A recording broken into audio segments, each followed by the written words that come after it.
Once upon a midnight dreary, while I pondered, weak and weary, over many a quaint and curious volume of forgotten lore, while I nodded, nearly napping, suddenly there came a tap. It is some visitor, I muttered, tapping at my chamber door. Only this and nothing more. Eagerly I wished the morrow. Vainly I had sought to borrow from my books surcease of sorrow. Sorrow for the lost Lenore, nameless here forevermore. And the silken, sad, uncertain rustling of each purple curtain thrilled me, filled me with fantastic terrors never felt before. Presently my soul grew stronger, hesitating then no longer. "Sir," said I, "oh, madam, truly your forgiveness I implore, but the fact is, I was napping, and so gently you came tapping at my chamber door, that I scarce was sure I heard you. Here, I opened wide the door. Darkness there, and nothing more. But the silence was broken, and the stillness gave no token, and the only word there spoken was the whispered word, Lenore. This I whispered, and an echo murmured back the word, Lenore. Merely this and nothing more. Back into the chamber turning, all my soul within me burning. Soon again I heard a tapping, somewhat louder than before. It is the wind, and nothing more.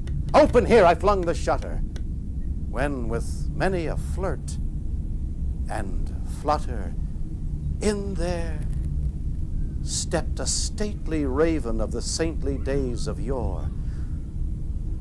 Then this ebony bird, beguiling my sad fancy into smiling by the grave and stern decorum of the countenance it wore. Though thy crest be shorn and shaven, thou, I said, art sure no craven, ghastly grim, and ancient raven wandering from the nightly shore. Tell me what thy lordly name is on the night's Plutonian shore.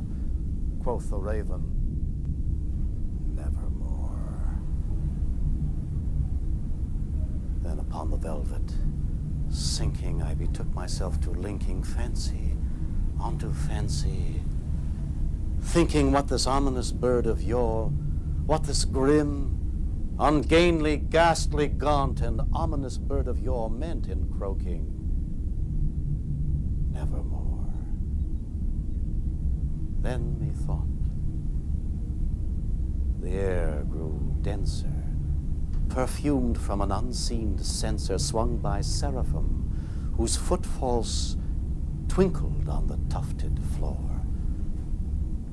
Wretch, I cried, thy God hath lent thee by these angels. He hath sent thee respite and nepenthe from the memories of Lenore. Quoth, oh, quaff this kind nepenthe, and forget this lost Lenore. Quoth the raven, Nevermore.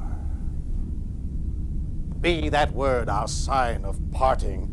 Bird or fiend, I shrieked, upstarting, get thee back into the tempest and the night's Plutonian shore. Take thy beak from out my heart, and take thy form off my door. Quoth the raven,